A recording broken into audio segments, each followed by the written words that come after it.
오늘 하나님께서 우리에게 주시는 말씀은 갈라디아서 1장 1절에서부터 10절까지의 말씀입니다. 갈라디아서 1장 1절에서 10절까지의 말씀입니다. 함께 말씀은 봉독하지 않고요. 말씀을 함께 나누는 가운데 1절부터 10절까지 한 절 한 절씩 함께 살펴보도록 하겠습니다. 시대의 흐름 속에 우리 삶의 영역에 큰 변화를 가지고 온 몇 가지 요소가 우리에게는 있습니다. 지금은 너무나 익숙하게 우리가 사용하고 있는 것들이지만, 그래서 가만히 생각해 보면 이거 없이 도대체 어떻게 살았을까 싶은 생각이 드는 것도 우리에게 있지만, 조금만 더 깊이 생각해 보면 이렇게 우리 삶 가운데 깊숙이 들어온 많은 영향을 끼치고 있는 것들 중 오랜 시간 우리와 함께 있었던 것이 사실은 많지 않다는 것을 발견하게 될 때도 종종 있는 것 같습니다. 예를 들어서 스마트폰을 한번 생각해 봅시다. 스티브 잡스에 의해서 스마트폰이 이 세상에 출시된 때가, 이 세상에 선을 보인 때가 언제인지 혹시 기억하십니까? 그때가 2007년입니다. 아직 20년이 채 되지 않은, 10년이 이제 갓 지난, 그래서 가만 돌이켜보면 우리 삶 가운데 함께한 지 그렇게 오래되지 않은 것이 여기 모든 분들이 다 가지고 있는 스마트폰입니다. 그 전에 우리는 스마트폰의 숫자도 모르고 살았습니다. 그래서 밖에 나가려고 하면 음악을 좋아하시는 분들은 mp3를 꼭 챙기셨고요, 사진을 좋아하시는 분들은 스마트폰을 꼭 챙기셨고요, 일정을 잘 관리하시는 분들은 캘린더를 따로 챙기셨을 겁니다. 그리고 어딘가를 갈 때 길을 잘 모르시는 분들은 내비게이션을 따로 챙겨 들고 거기에 더해서 핸드폰까지 들고 그렇게 길을 나섰을 겁니다. 그렇게 많은 도구들을 따로 챙겨 들고 다니면서도 사실 10여 년 전 우리는 전혀 불편함을 느끼지 못했습니다. 그런데 지금은 어떨까요? 지금은 만약 우리 주머니에 스마트폰이 없다면 불편한 점이 한두 가지가 아닐 것입니다. 여러분 혹시 연애하실 때 카카오톡을 사용하시면서 연애를 하셨나요? 아니면 카카오톡 없이 문자 서비스를 사용하셨나요? 제가 정확히 기억은 나지 않는데요, 미국에서는 문자 한 통당 약 20센트에서 30센트 정도의 비리 청구가 됐던 걸로 기억을 하고요, 한국에서는 제가 정확하게 기억하고 있는데 문자 한 건당 30원씩을 소비자에게 청구했었습니다. 그러니 예전에는 지금처럼 문자 한 통 보내고 주고받을 때 이응 이응 이런 식으로 문자를 보낼 수가 없었습니다. 응 아니 예 아니요식의 단답형 문자는 상상할 수도 없는 때였습니다. 특별히 연애할 때는 더 그랬습니다. 어떻게 해서든지 주어진 용량을 최대한 채워서 문자를 주고받던 시대가 바로 카카오톡 이전 연애하던 분들의 연애 일상 다반사였을 겁니다. 그런데 혹시 이러한 시대에 상대방이 내 문자를, 내 말을 오해해서 한시라도 빨리 이 오해를 좀 수습해야 되는데 어떻게 해야 될지 방법도 모르겠고 어떤 말을 해야 될지도 잘 모르겠는 그런 난감한 상황에 빠져보신 경험 있으신지 모르겠습니다. 저는 아내와 연애할 때 연애가 미처 시작되기도 전에, 미처 한번 만나보기도 전에 문자로 큰 실수를 범했던 적이 있습니다. 아내에게 보내면 안 되었을 메시지를 아내에게 보내놓고서 그 메시지가 아내에게 전송된 것을 알고서 얼마나 당황했는지 모릅니다. 얼마나 놀랐는지 모릅니다. 더 나아가서 내가 어떻게 이런 실수를 할 수가 있는가, 내 자신을 향한 분노까지 너무나 크게 느꼈던 적이 있었습니다. 아마 원치 않게 이런 경험을 해보신 분들 여기에도 한두 분 있으리라 생각을 합니다. 오늘 우리가 함께 살펴보려고 하는 갈라디아서 본문 1장 1절에서 10절은 이러한 상황과는 대단히 다른 상황이지만, 훨씬 더 심각하고 중대한 상황이지만, 그리고 감정의 농도도 다르지만 바울의 당혹스러움, 바울의 놀라움, 더 나아가서 바울의 분노까지도 대단히 고스란히 드러납니다. 도대체 바울은 왜 갈라디아 교회를 향해서 이토록 당혹스러움과 놀라움과 분노를 느꼈을까? 함께 오늘 본문을 살펴보면서 하나님의 말씀을 우리 마음 가운데 새겨보려고 하는데요, 먼저 갈라디아서는 바울이 갈라디아 교회에 보낸 서신서입니다. 편지입니다. 바울이 갈라디아라는 오늘날 터키 지역, 남터키 지역 광대한 땅에 있는 갈라디아 교회들을 향해서 보낸 편지였습니다.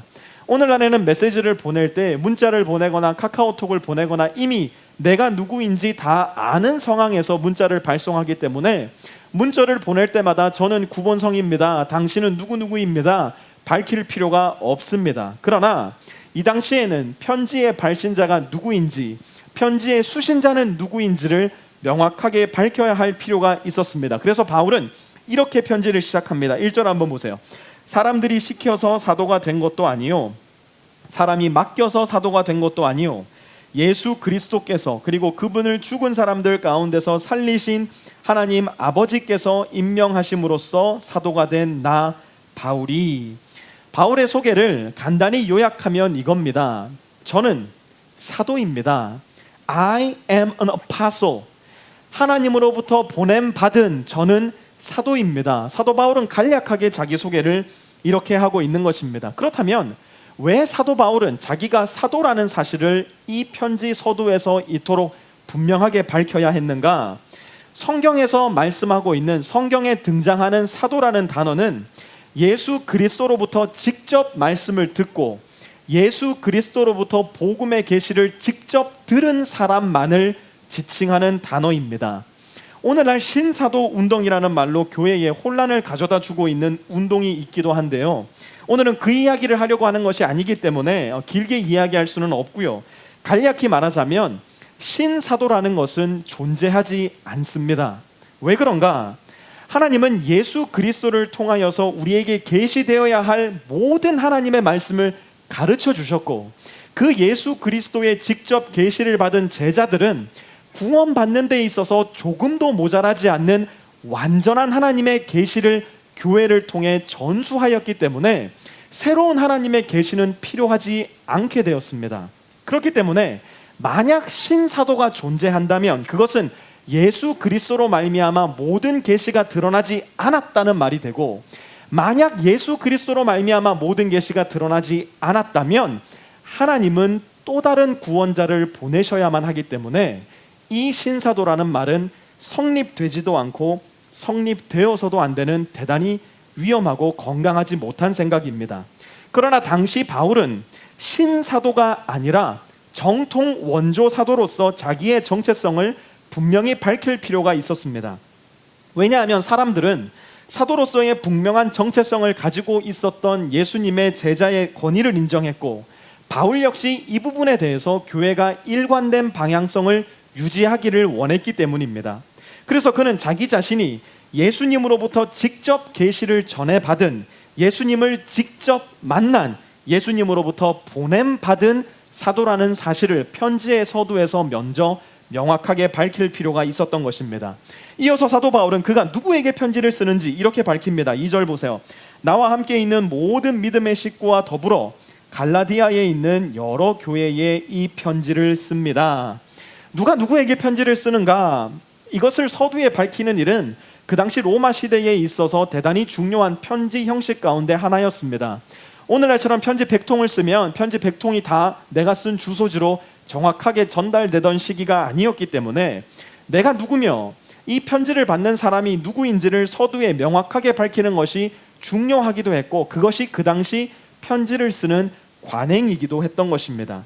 바울은 이어서 이렇게 갈라디아 교인들을 위해 빕니다. 3절 한번 보세요. 우리 아버지 하나님과 주 예수 그리스도께서 내려주시는 은혜와 평화가 여러분에게 있기를 빕니다. 아마 우리 중에 그리스도인이 아닌 사람이라도, 교회 밖에 있는 사람이라도 은혜와 평화를 바라지 않는 사람은 없을 것입니다. 은혜와 평화가 무슨 뜻인지도 모르면서도 은혜와 평화는 모두가 갈망하는 것 중 하나입니다. 그러나 문제는 은혜와 평화를 우리가 엉뚱한 장소에서 찾을 때가 대단히 많다는 것입니다. 은혜와 평화가 돈에서 오는 줄로 착각합니다. 은혜와 평화가 인기에서 오는 줄로 착각할 때가 제법 많습니다.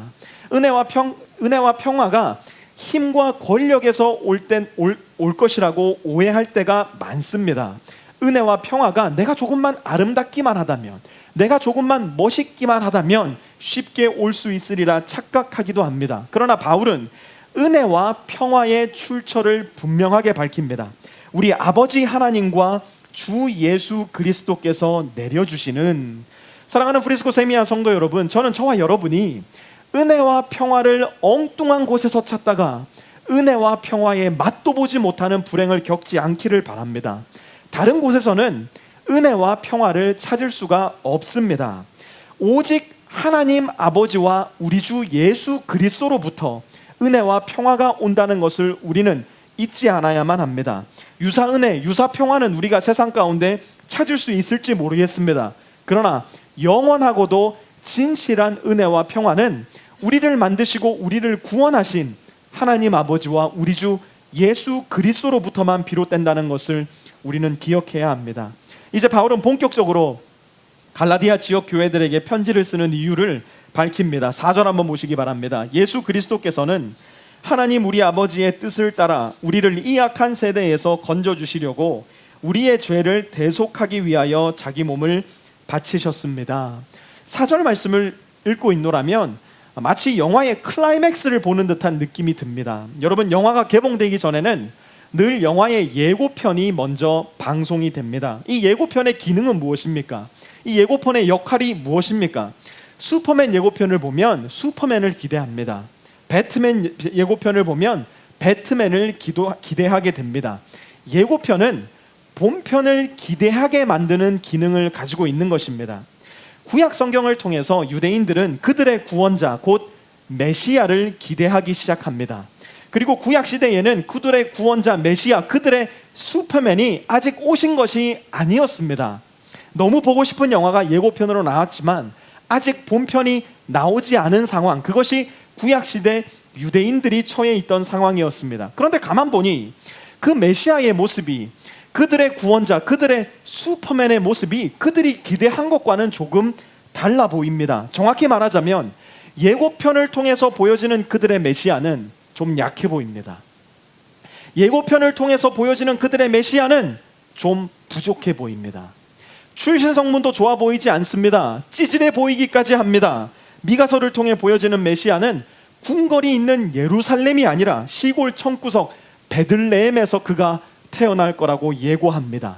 스가랴를 통해 보여지는 그들의 메시아는 당시 로마 황제처럼 말을 타고 다니는 것이 아니라 초라하기 짝이 없는 어린 나귀를 타고 다닌다고 예고하고 있습니다. 더 심각해지는 것은 우리를 통치하고 다스리시고 심판하시는 왕이 아니라 오히려 우리 때문에 매맞고 침뱉음 당하며 심지어 죽기까지 하는 연약한 왕이라고 이사야는 예고합니다. 예고편을 가만 들여다보니 이상합니다. 예고편을 가만 들여다보니 실망스럽습니다. 예고편을 가만 들여다보니 손살에가 쳐집니다. 아니요, 그런 왕 말고요. 그리고 그들은 엉뚱한 기대를 하기 시작합니다.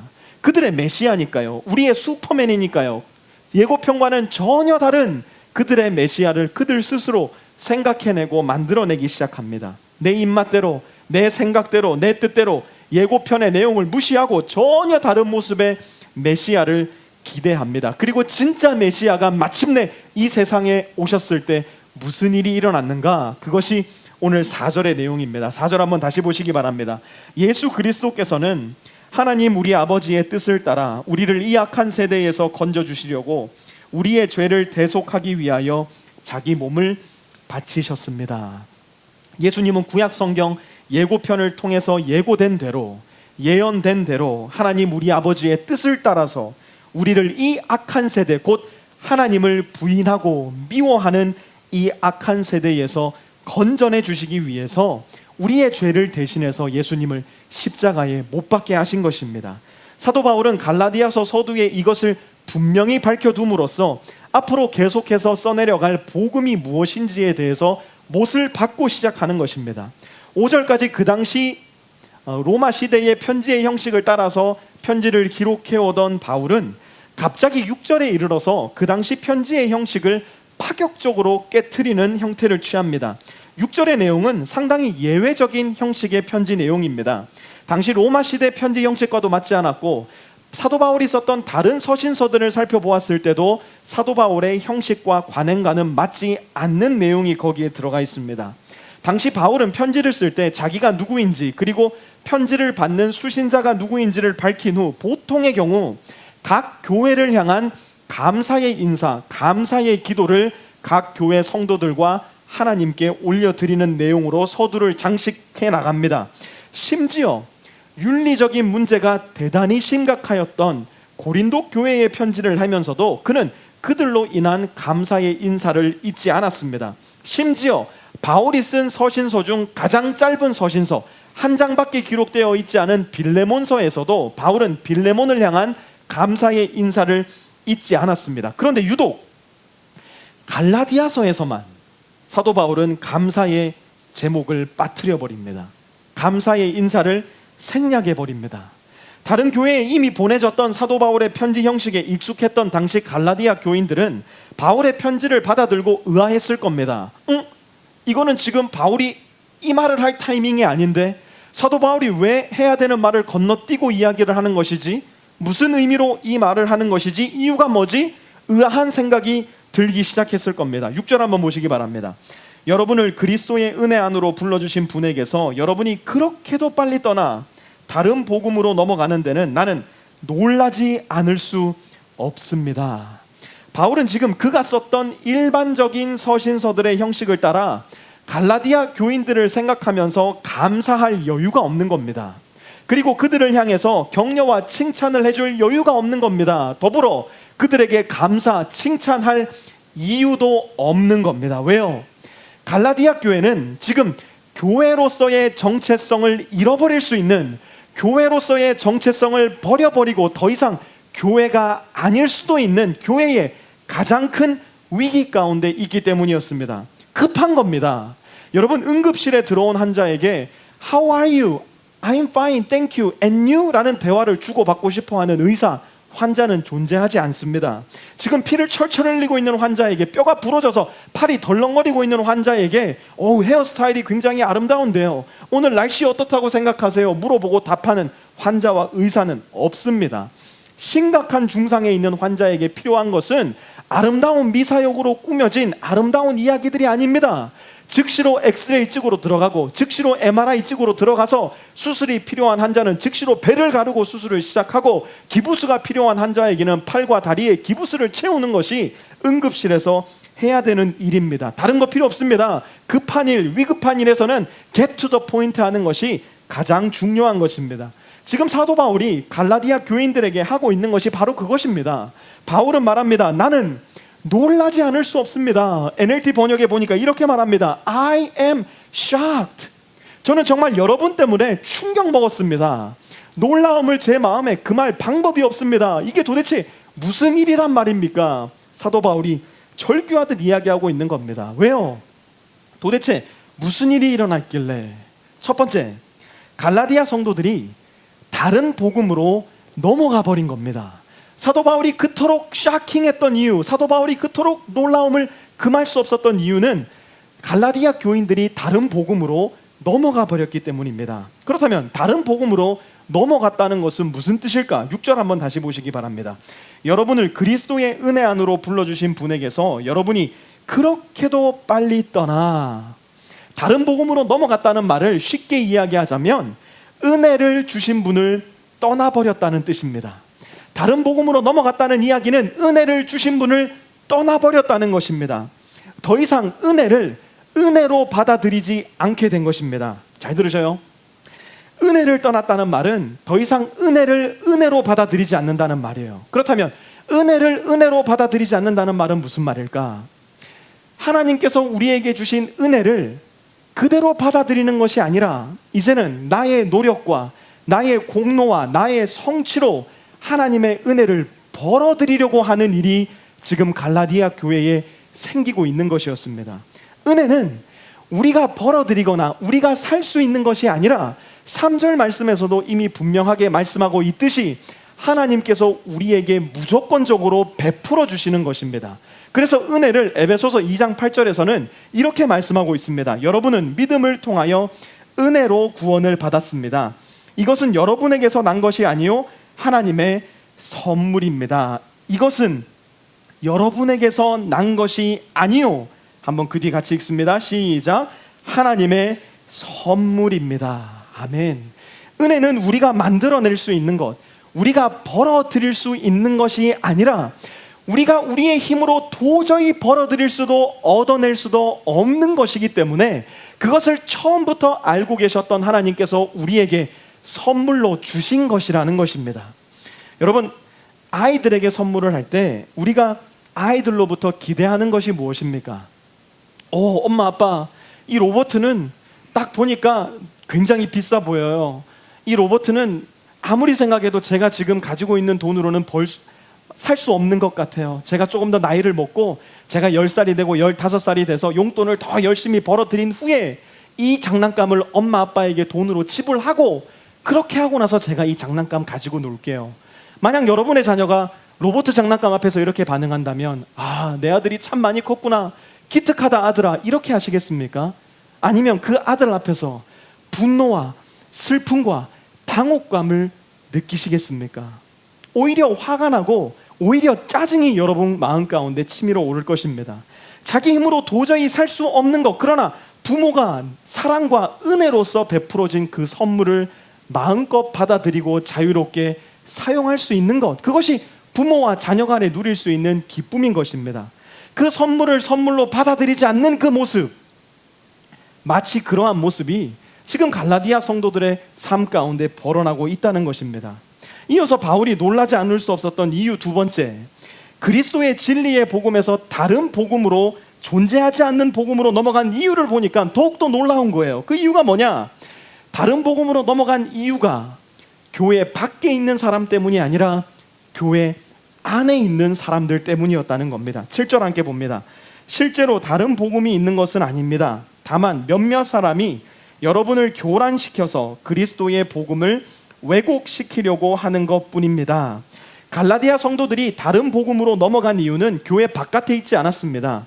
교회를 비난하고 교회를 핍박하고 교회를 그야말로 죽음의 그림자 가운데 몰아넣는 사람들로 인해서 갈라디아 성도들이 은혜를 떠나버렸던 것이 아니에요. 오히려 교회 바깥에 존재하는 적들을 통해서는 초대교회는 더욱더 건강해지고 더욱더 튼튼해지는 그런 일이 일어났다는 것, 교회 역사를 통해서 우리는 잘 알고 있는 사실입니다. 지금 현재 갈라디아 교회를 무너뜨린 적은 교회 외부에 있는 것이 아니라 교회 내부에 있는 사람들이었다는 겁니다. 하나님의 부르심과 은혜, 그리스도의 십자가 사역과 부활로 인한 구원의 선물을 아주 살짝 뒤틀고 있는 사람들, 아주 살짝 바꾸고 있는 사람들이 교회 밖에 복음을 모르는 사람들이 아니라 교회 안에 복음을 알고 있는 사람들이었다는 거예요. 그렇다면 이 사람들은 도대체 어떤 사람들이었는가? 갈라디아서 1장 7절에 기록하고 있는 이 몇몇 사람들은 도대체 누구였단 말인가? 사도행전 15장 1절은 그들을 이렇게 밝히고 있습니다. 몇몇 사람이 유대에서 내려와서 이렇게 신도들을 가르쳤다. 여러분이 모세의 관례대로 할례를 받지 않으면 구원을 얻을 수 없습니다. 누가 유대에서 내려왔대요? 몇몇 사람이, 이들이 어디로 들어왔느냐?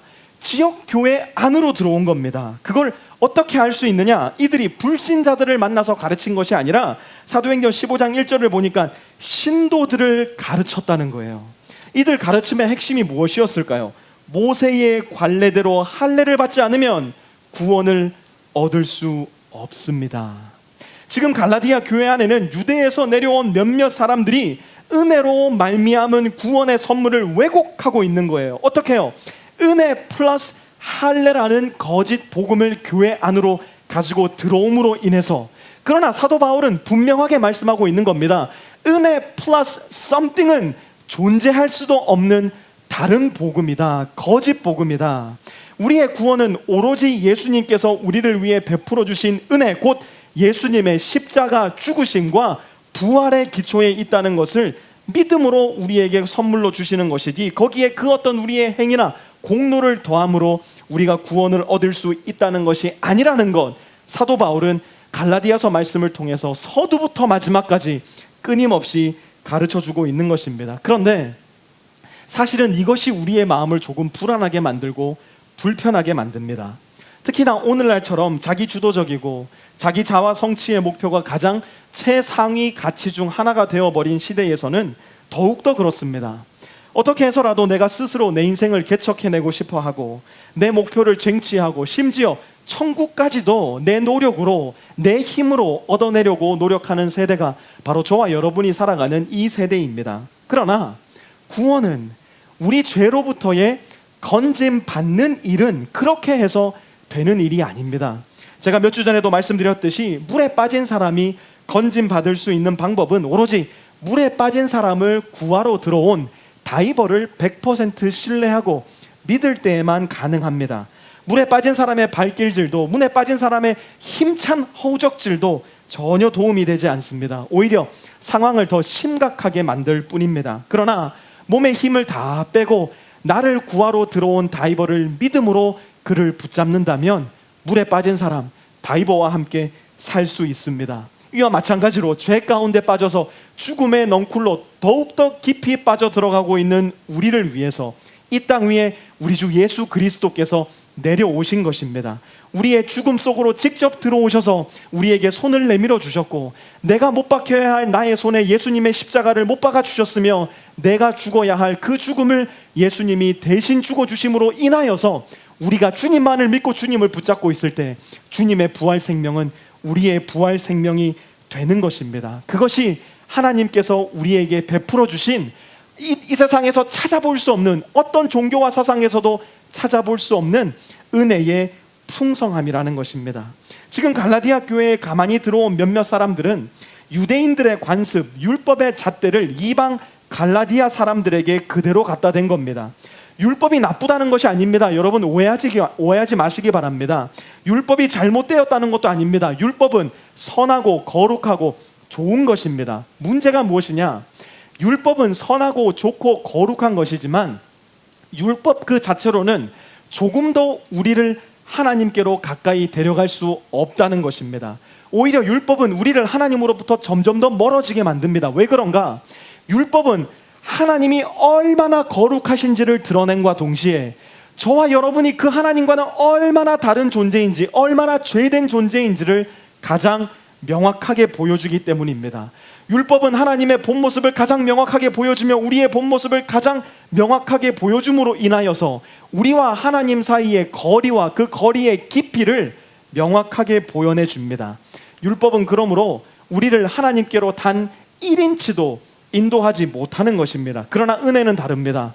은혜 역시도 하나님의 본 모습을 그대로 드러난다는 점에 있어서는 율법과 별 차이가 없습니다. 그러나 은혜는 우리와 하나님 사이를 갈라놓고 멀어지게 하는 것이 아니라 우리로 하여금 우리의 죄된 자리로 하나님을 직접 내려오시게 만듭니다. 죄로 인하여서 죽을 수밖에 없는 우리를 위해서 하나님이 우리에게로 내려오시게 만들어 우리를 구해주시게 만드는 것이 바로 하나님의 은혜입니다. 우리의 죄악을 멀리하시고 우리의 죄악을 처단하시는 것이 아니라 우리의 죄악을 끌어안으시고 우리의 죄악의 결과인 죽음을 대신 죽게 만들어 주시는 것이 바로 하나님의 은혜입니다. 그렇기 때문에 바울은 잘 알고 있었습니다. 우리 모든 사람에게 필요한 것은 율법의 A부터 Z까지 모두 다 지키는 행위가 아니라 우리를 긍휼히 여기셔서 우리를 구원해 주실 하나님의 은혜가 필수적이라는 것을 사도 바울은 잘 알고 그것을 갈라디아 교인들에게 가르치고 있는 것입니다. 그래서 사도 바울은 그리스도의 복음을 왜곡시키려고 하는 자들, 은혜 플러스 율법의 다른 복음, 존재하지도 않는 거짓 복음을 전하는 자들을 향해서 강력한 비난의 메시지를 보내고 있는 것입니다. 그렇다면 이런 거짓 메시지를 교회에 전하는 자들을 어떻게 할 것인가? 사도 바울은 이렇게 말합니다. 8절에서 9절 말씀입니다. 우리 두 절 말씀 함께 읽어보도록 하겠습니다. 8절에서 9절입니다. 시작.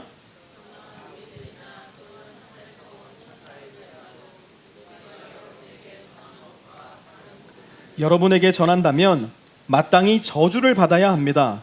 우리가 전에도 말하였지만 이제 다시 말합니다. 여러분이 이미 받은 것과 다른 복음을 여러분에게 전하는 사람이 있다면 그가 누구이든지 저주를 받아야 합니다. 여러분, 우리는요 엄청난 고정관념을 가지고 이 세상을 살아갑니다. 전혀 안 그런 것 같아도 우리는 어쩔 수 없는 고정관념을 가지고 이 세상을 살아갑니다. 특별히 여러분들이 신뢰하는 누군가를 향해서는 이 고정관념 정말 깨기 어렵습니다.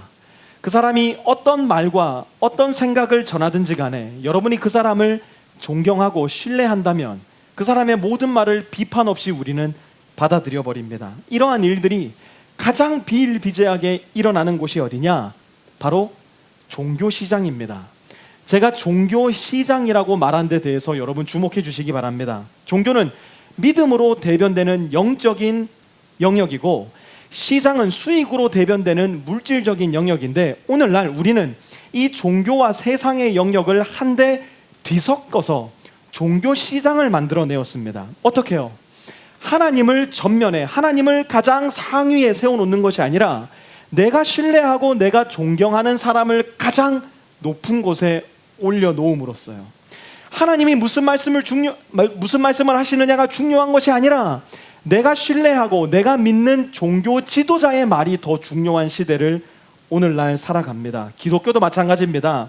기독교 안에 이 시장이라는 요소가 너무나 강력하게 침투해 들어오는 바람에 성경이 무슨 말씀을 하느냐가 중요한 것이 아니라 내가 신뢰하고 내가 다니고 있는 교회의 목사가 무슨 말씀을 하느냐가 더 중요한 시대를 저와 여러분이 살아갑니다. 그러니 목사의 도덕성, 목사의 윤리성 따위는 안중에도 없어져 버렸습니다. 무조건적인 믿음을 하나님이 아닌 목사에게 주어버린 겁니다.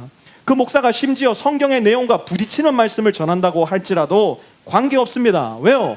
나의 종교는 이미 시장에 잠식당해버려서 종교 시장이 되어버렸고 나는 그 종교 시장에서 내가 원하는 것들만 소비해가면 되는 종교의 소비자가 되어버리고 말았기 때문입니다. 사랑하는 프리스코 세미한 성도 여러분, 저는 저와 여러분이 종교 시장의 소비자가 되지 않기를 바랍니다. 여러분을 위한, 저를 위한 저의 기도 제목 중 하나는 저와 여러분이 종교 시장의 소비자로서 저주받는 사람이 되지 않기를 바람입니다.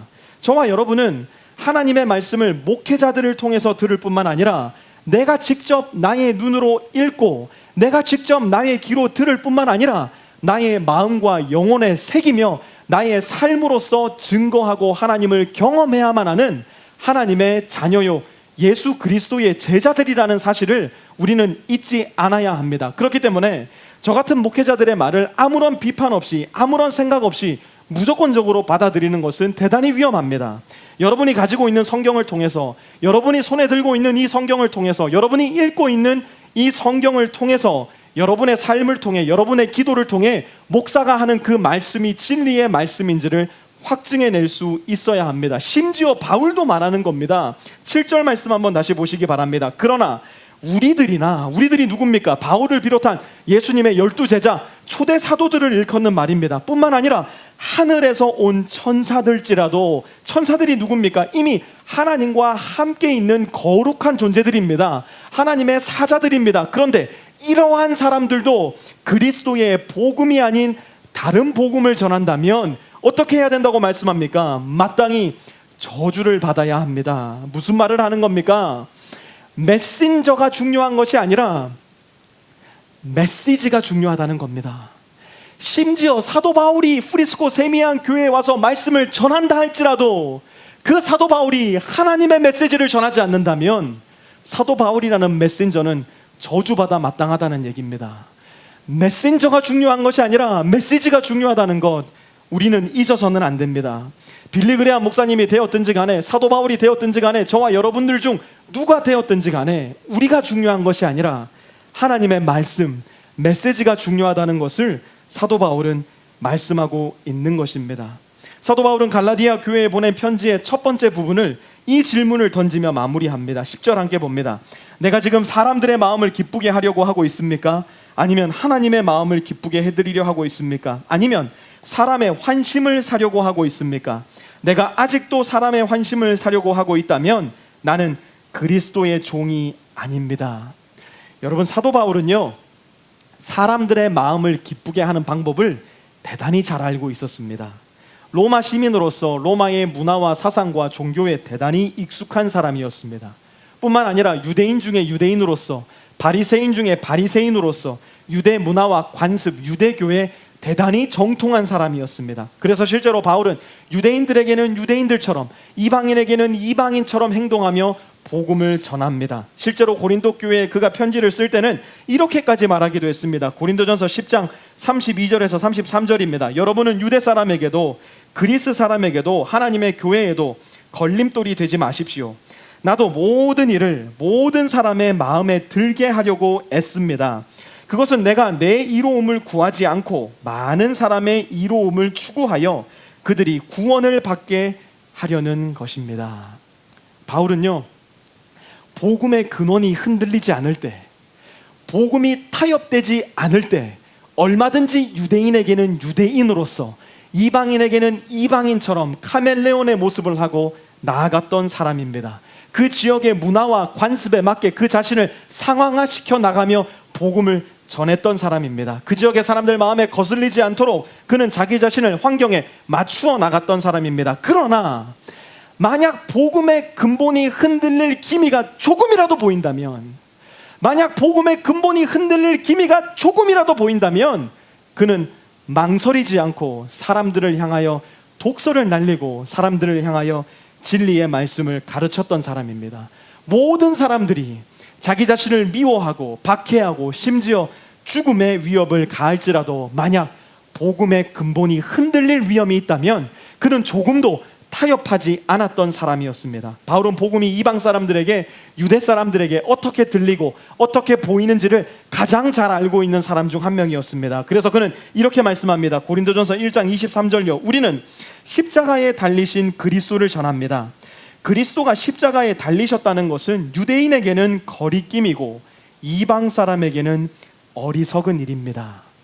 이방인도 잘 알고 유대인들도 잘 알았던 바울은 그들의 마음에 들고자 했다면, 그들의 마음에 기쁨을 주고자 했다면 십자가에 달리신 그리스도를 그의 복음의 메시지에서 삭제해 버렸을 것입니다. 그러나 그는 그렇게 하지 않습니다. 그는 계속해서 각 지역을 들썩이게 만들고 심지어 폭동과 밀란까지 일으키는 장본인이 되면서까지도, 그래서 매 맞고 돌 맞고 심지어 사형 언도를 받으면서까지도 계속해서 십자가의 예수님, 부활의 예수님, 그리스도의 복음을 전하는 일을 멈추지 않습니다.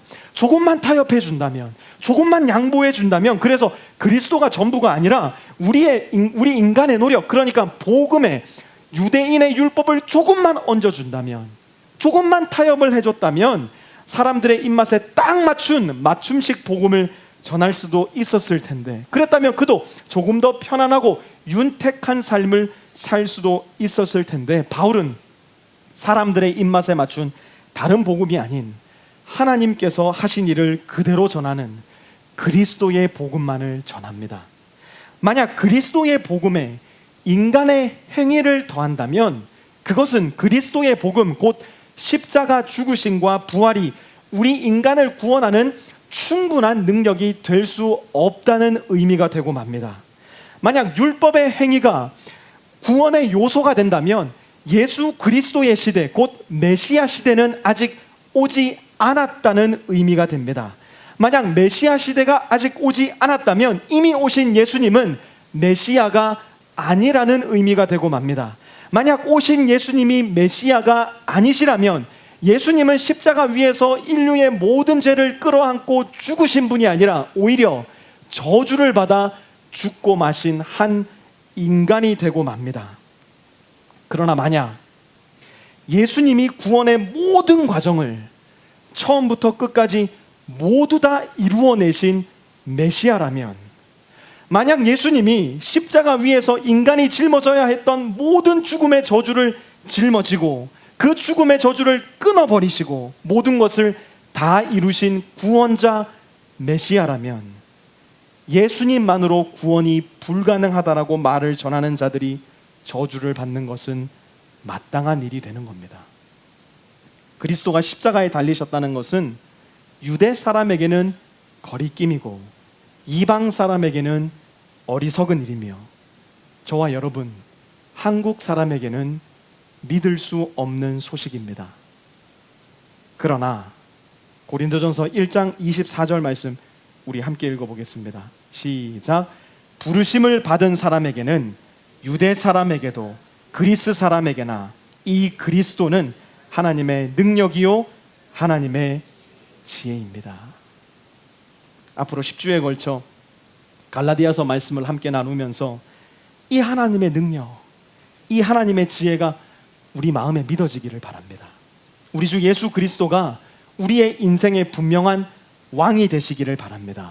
우리 주 예수 그리스도가 나를 구원하신 단 한 명의 메시아, 주님이 되시는 일이 저와 여러분의 삶을 통해 명확하게 보여지며 증거될 수 있기를 우리 주 예수 그리스도의 이름으로 축원합니다. 우리 이 시간 함께 기도할 텐데요, 우리 이 기도 제목 가지고 함께 기도하기 원합니다. 우리는 주님을 믿음에도 불구하고 예수님께로 자꾸 돌아가기보다는 내 자신의 노력과 행위와 내 자신의 공로로 돌아갈 때가 참 많습니다. 그래서 내가 조금 잘하면 좀 교만하게 되고 내가 조금 못하면 불안해하게 됩니다. 그러나 바울은 그렇게 말하지 않습니다. 구원은 예수님만으로 이루어진 것이며 구원은 하나님의 주어진 선물 은혜로만 말미암음이라고 우리에게 가르쳐 줍니다. 우리 신학교 기도할 때 복음의 예수님께로 날마다 돌아가게 해주십시오 기도하시기 바랍니다. 십자가의 예수님께로 제가 날마다 돌아갑니다. 은혜를 얻기 위해, 구원을 얻기 위해 투쟁하고 수고하고 노력하는 내가 아니라 이미 주신 은혜를, 이미 우리에게 오신 예수님에게로 더 자주, 더 오래, 더 깊이 나아가 머물게 하여 주옵소서. 내가 다 이룬 것이 아니라 예수님이 다 이루신 것입니다. 그 복음을 명확하고도 깊이 있게 깨닫고 받아들여 복음의 능력으로 변화되어 이 세상을 변화시키며 살아가는 저와 우리 프리스코 세미한 교회 될 수 있게 도와주옵소서. 우리 시간 함께 기도하도록 하겠습니다. 하나님께서 우리에게 주신 복음, 주 예수 그리스도께로 우리가 돌아가게 하여 주옵소서. 십자가 위에서 다 이루셨다 말씀하신, 다 이루신 주님께로 우리가 힘껏 달려갈 수 있게 도와주옵소서. 주님, 나를 보면, 나를 의지하면 자꾸 불안합니다. 나를 의지하면 자꾸 넘어집니다. 나를 의지하면 내가 잘할 때는 우쭐하고 교만하지만 내가 못할 때는 금세 넘어지고 내 자신을 향한 자기 비하가 이어집니다. 흔들립니다. 당연합니다. 왜냐하면 나의 행위로 나는 구원받을 수 없는 존재이기 때문입니다. 주님은 이런 우리를 잘 아시고 모든 것을 십자가에 다 이루신 후 부활의 생명으로 예수님이 주님 되심을 증명하여 주셨사오니 하나님, 우리가 주님께로 힘껏 돌아가 주님께로 힘껏 달려가 주님 안으로 의지하며 주님 안으로 피할 수 있도록 도와주옵소서. 주님의 십자가 그늘 아래 앉아 주님께서 주시는 평안을 누릴 수 있도록 도와주시고, 주님의 십자가 그늘 아래 앉아 하나님께서 이미 우리에게 선물로 주신 그 은혜를 마음껏 누릴 수 있는 우리 모든 프리스코 세미한 성도들 될 수 있도록 주님 인도하여 주시옵소서. 하나님, 하나님의 은혜를 수도 없이 들어왔습니다. 주 예수 그리스도의 복음을 수천 번, 수만 번 들어왔습니다. 그럼에도 불구하고 하나님의 은혜가, 주 예수 그리스도의 복음이 잘 이해가 안 됩니다. 단순히 그 복음 믿으면 천국까지, 이 얕은 지식과 이 얕은 믿음에 머물러 있을 때가 너무 많습니다. 하나님, 앞으로 10주 동안 갈라디아서 말씀을 공부하면서 하나님께서 우리에게 베풀어 주신 은혜와 우리 주 예수 그리스도의 복음이 저와 우리 모든 프리스코 세미한 성도들 마음과 생각과 영혼 가운데 깊고 넓고 명확하게 알려질 수 있는 귀한 시간 될 수 있게 주님 도와주옵소서. 우리의 힘으로는 깨달을 수도 없고 우리의 힘으로는 마스터할 수도 없는 하나님의 비밀하신 신비의 영역입니다. 주님께서 알려주셔야만 알 수 있는 신비의 영역입니다. 주님, 우리에게 지혜를 주십시오. 주님, 우리에게 지식을 주십시오. 주님, 우리에게 믿음을 주십시오. 그리하여 하나님의 은혜가 무엇인지, 주 예수 그리스도의 복음이 무엇인지를 가장 깊이 깨닫고 하나님의 복음이 우리에게 주시는 자유와 평안과 기쁨과 만족함을 가지고 이 세상을 살아가며 주의 나라 소망할 수 있는 우리 모든 프리스코 세미한 성도들 될 수 있도록 주님 인도하여 주시옵소서. 이제는 우리 주 예수 그리스도의 은혜와 하나님 아버지의 무한하신 사랑하심과 성령의 내주 교통하심이 오늘 이 자리에 머리 숙여 하나님께 예배드리며 다른 복음이 없음을 명확하게 하고 우리를 살리신 그리스도의 복음만을 의지하며 그리스도께 힘껏 매달려 살아가기로 다짐하며 이 교회를 떠나가는 우리 모든 프리스코 세미한 성도들 머리 위에와 그들의 가정 위에, 직장 위에, 삶 위에 이제로부터 영원까지 함께하옵시기를 간절히 축원하옵나이다. 아멘.